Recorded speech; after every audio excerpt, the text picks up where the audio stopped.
Today we're going to talk about a man who sacrificed everything. A man so principled that he was unwilling to give up his revered philosophy to be accepted by the mainstream.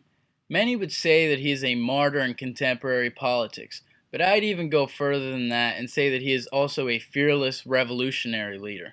Rubin's courage in the battle of ideas reminds us of the French Revolution and the Age of Enlightenment, a period characterized by significant change and new ideas of humanism rising to the mainstream. People had grown tired of the oppressive systems of feudalism and monarchies, and what it took was strong leadership, men who weren't afraid of the repercussions and instead did absolutely everything in their power to promote the hallowed ideals of freedom.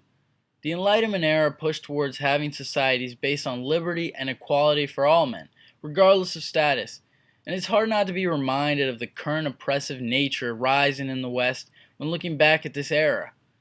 But as many academics have posited, history is doomed to repeat itself. Only now, there are bigger threats today than monarchies and feudal lords.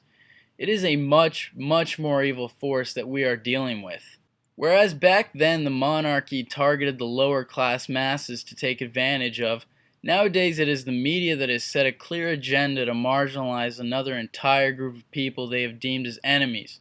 The media is supposed to be an essential regulator to prevent the establishment from overstepping their boundaries, but it has devolved into a tool for the most powerful and malicious force ever known to mankind. And Dave is the leading expert at exposing these castratis. The very founders of Western civilization, who built the modern society we occupy with their bare hands, are under threat of cultural genocide. Since the inception of anti-American affirmative action programs, the lamestream narrative has become that all white men are bigots who have stood on the backs of minorities to secure their place as a predominant group in Western society. Now these young men, many of them gamers, are not even able to enjoy their purported First Amendment rights under the guise of political correctness.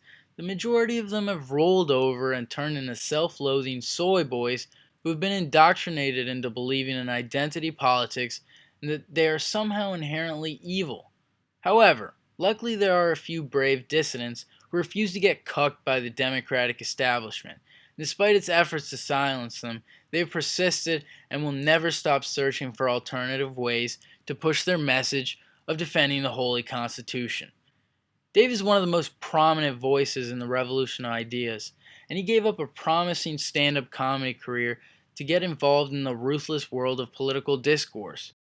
If he hadn't waged this war against college campuses and become public enemy number one by the leftist media, we would see Dave selling out Madison Square Garden on a regular basis. His sharp wit and flawless timing resembles anybody in the elite Rogan comedy circle.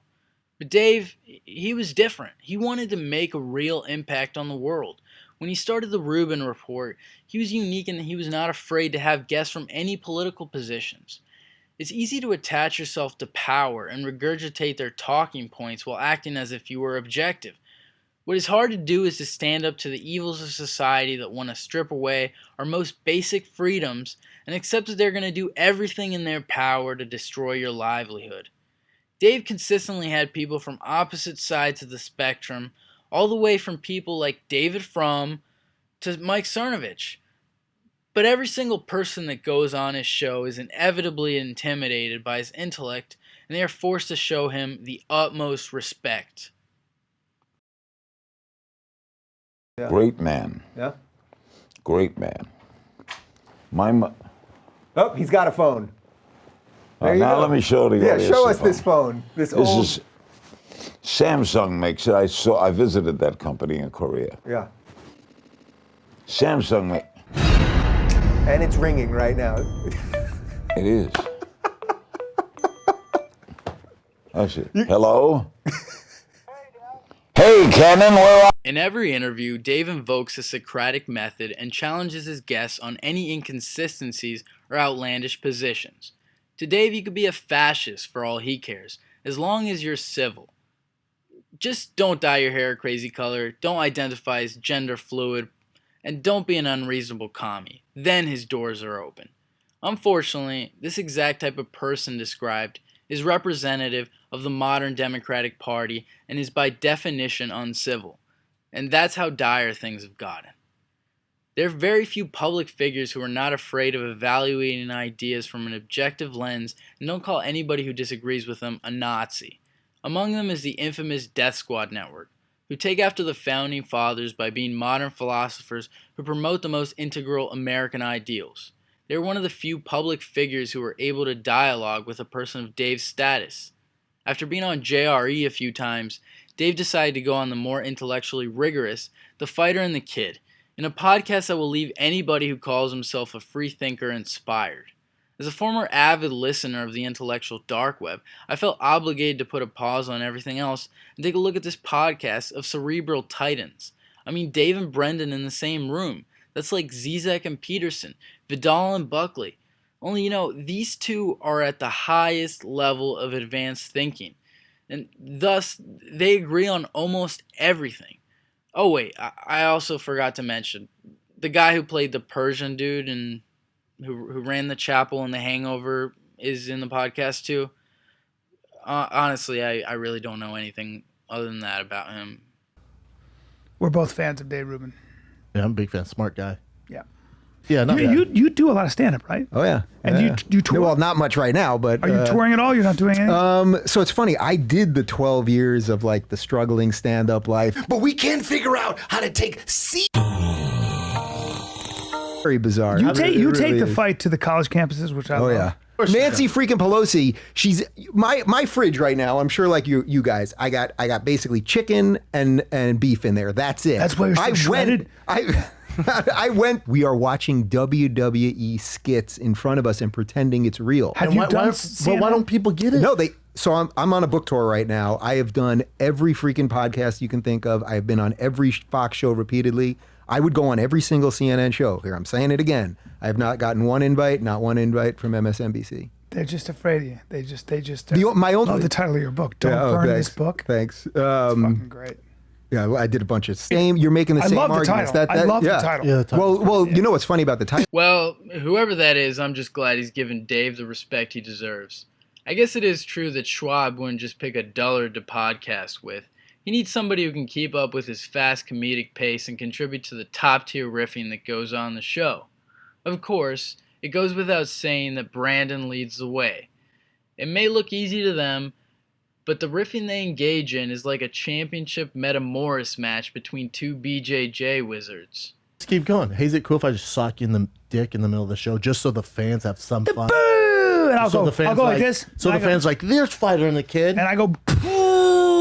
Hey, should we call this episode the Brian Callen Show?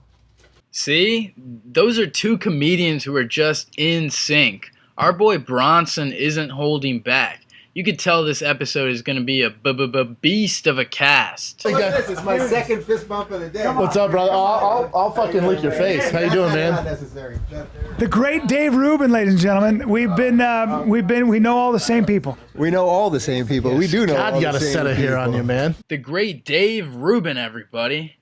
With how brainwashed the average simpleton is, especially in California, the number of people who are capable of grappling with these distinguished ideas is more limited than Bert Kreischer's range as a comedian.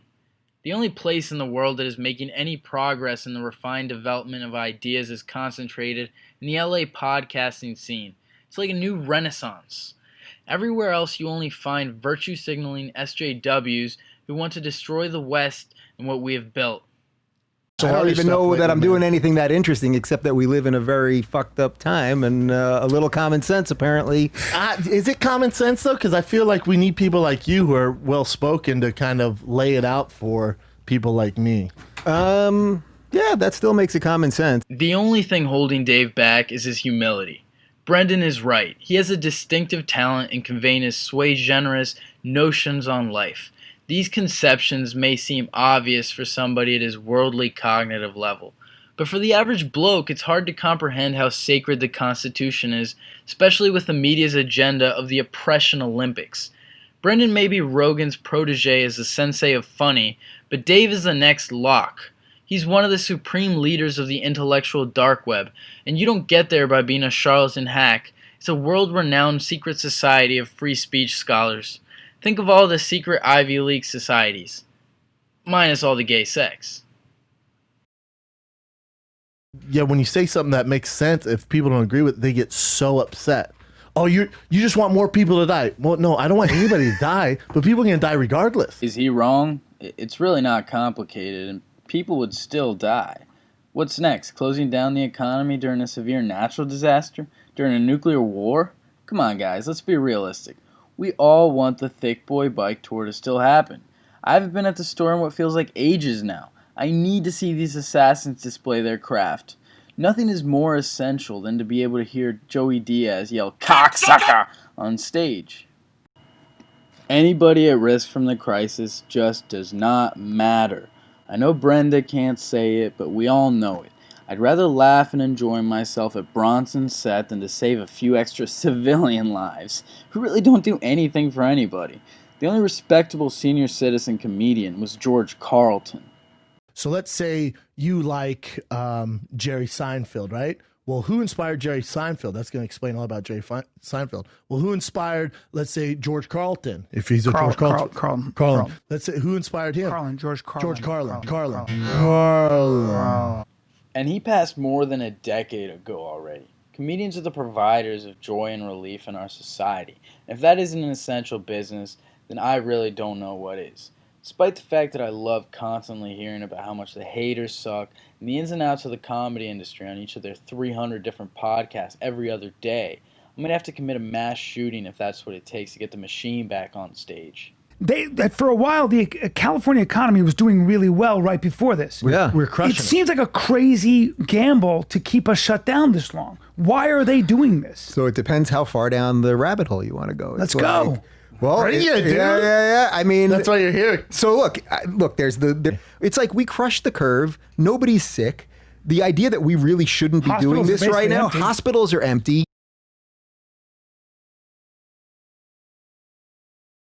Hospitals are empty.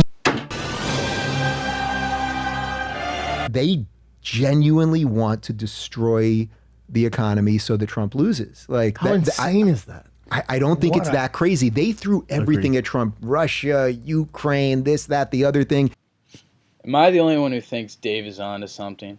I can't express how much of a true gamer move this is. Something fishy is definitely going on. He's the only one with the cojones to speak up on it. Did they 300 notice that million we were at people's on it? 3.2% unemployment? Did they notice that we They were at don't- full employment? I mean, It's more important to get Trump out than any of that to them. Yeah, Brian, they don't care. They try to claim that despite unemployment being so low, that somehow wages are stagnant, that people still have shitty health care, and many still have to work 2 jobs. It seems like they forget we live in America. This is the land of the free.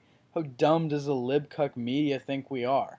Ask any PragerU economist. Unemployment is the only metric that truly matters.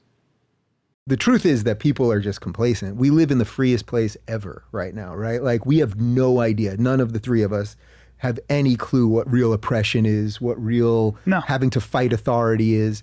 There are plenty of other people that are American that do know that came here from Eastern Europe, or that's parents survived communism or Nazi Germany or a zillion other things. You see, in America, we have this little thing called freedom. If you aren't successful, then you're just a lazy bum, and chances are you're also a leech and want to take the hard-earned cash that mensches like Scab and Rubin have worked so much for. If you're an American, you get a vote just like anybody else. You're viewed as an equal by the law. And that's the problem with all these libcucks so-called researchers. They try to complicate things and pretend that these fucking minorities face disadvantages. It's in the Declaration of Independence. All men are created equal. We just have different roles in society. It's biology. Don't get triggered about it. If you ever want to learn more, just watch Dave's marvelous interview with probably the most awe-inspiring philosopher I've ever seen. They reference the ever-so-accurate book, The Bell Curve. Perhaps the leader of the intellectual dark web, which is saying a lot. He's one of our only hopes of avoiding the impending doom of our precious Western civilization. Not an argument. And listen, despite the media's attempt to deceive you, identity politics and affirmative action have been around since the days of the Revolution. We even gracefully allowed the quarter-black Alexander Hamilton add his name as one of the contributors to the Holy Constitution for representation. But of course, that wasn't enough. And that's the problem. It never is enough. Shub also brilliantly pointed out his disadvantages as a white man a few years ago. Like sometimes you look at UFC Tonight and like, all right, is that the best panel possible, or are you just trying to check off the boxes? We get it, UFC Tonight, Fox. You're not racist. We get it. You have an all-black panel. We get it, man. You know, now I'm going to ask you again: are those the best brains and speakers for the art to the general audience?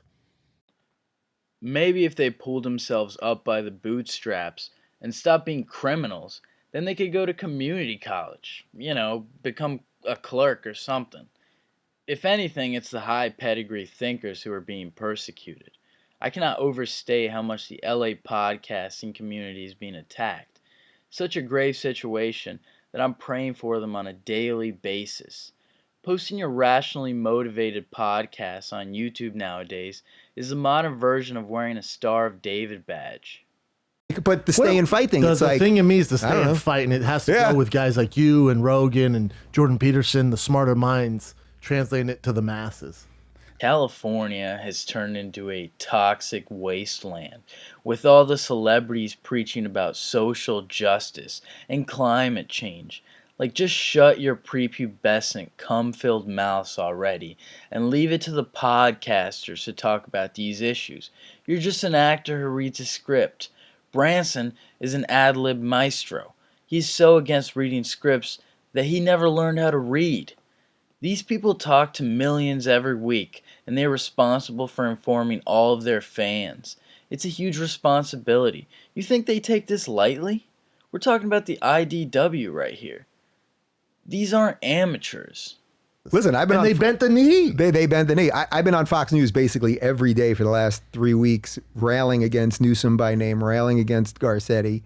So I'm trying. Do you ever get any response from them? No. Brian is so naive. Come on, you think they'd respond to Dave only to get embarrassed on Twitter like AOC did? It's not like they have better things to do, like attend their constituents or something. Addressing the battle of ideas should be a priority. But we all know Dave would go scorched earth on these soy boys and decimate them with their own logic.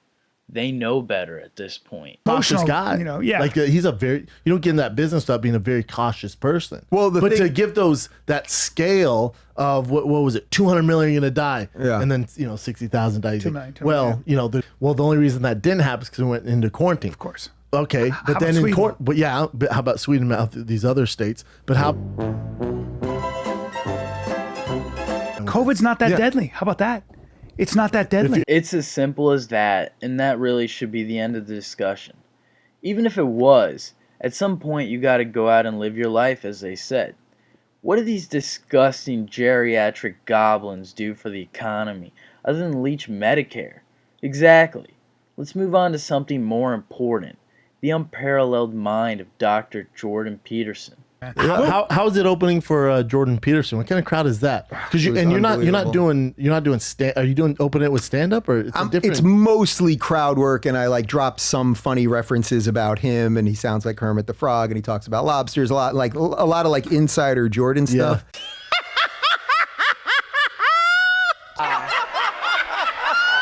We finished the show in Dublin, and you walk out the artist entrance because he doesn't want to get mobbed right out in front. We walk out the side and we see these two guys in the alleyway, and one's like about 60, the other one's maybe 25 or so, and they're both crying and they're hugging.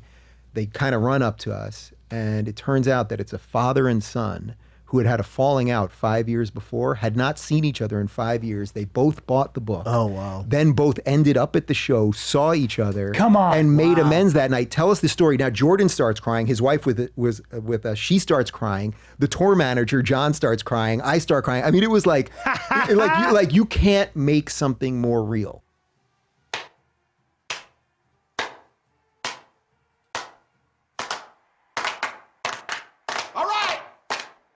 In November. And what's his thoughts on, obviously he's not here, but what's his thoughts on COVID and all this? I've only The only thing I can say is that what Jordan, I think, wants to fight in this world more than anything else is authoritarian governments. Love it. That is his main thing, that he wants to stop. He wants people to be free. Dr. Peterson is so passionate about fighting authoritarianism and is true to his belief in hierarchies that he only focuses on the biggest threats to freedom in the entire world. Forget all the people around the globe getting abused because of their religion. Forget modern slavery. Forget how black people are disproportionately targeted by the criminal justice system and get murdered in cold blood by state officials. That's all old news, and it pales in comparison to the Canadian government trying to limit speech and not allowing patriots like Jordan from misgendering ladyboys. What is this? The United States of ISIS? Forget the fact that Bill C-16 was merely an extension of the Ontario Human Rights Code. It's a slippery slope. How can you not see that? Do you want to be in a gulag? Well, that's what it is. They don't. I mean, this is why Jordan Peterson got the amount of hate that he got. What he was doling out to people was purpose. Like his message is actually, if you look at all 12 rules, not one of those rules is something that you don't know is the right way to live your life. Oh yeah. His masterful piece of literature was why he got a lot of hate. It wasn't his constant whining about PC culture or how he always conflated postmodernism with Marxism, or even how he shoved his religion down everyone's throats and claimed that you needed to have a spiritual experience to quit smoking. They were mad that JP was encouraging people to do something, because what the left wants is for everyone to be a NEET, shamelessly taking handouts from the government so they can be controlled. Instead of being a pushover, Dr. Peterson did something unheard of. He created his own Mona Lisa, the 12 Rules for Life. Imagine a book containing all of the most conventional self-help advice that most psychologists in the mainstream agree with and condensing it into a simple 12 rules. You don't understand. It changed my life almost as much as taking DMT, practicing jujitsu, and going bow hunting. Dr. Peterson is one of the few people in academia who has a track record that shows he isn't funded by Soros, so it's safe to say he'd oppose the lockdown. And listen here, bucko. He is not wearing a mask. It's just astonishing. Our friend actually got snitched on. I know. What, for doing what? For having a podcast. For having a podcast. Well, we're allowed. Him and our friend for letting my son play in his gym. Oh, that's right. There's three of us. For in letting there. children There's three jump of on a them. trampoline. Giant warehouse. Right, because I was going to say podcasts are exempt. Somehow this is exempt. This is news. This is essential, Even right? if this was illegal, Yeah. we would never stop doing it. Yeah, good. I would do this underground and just be like, fuck off.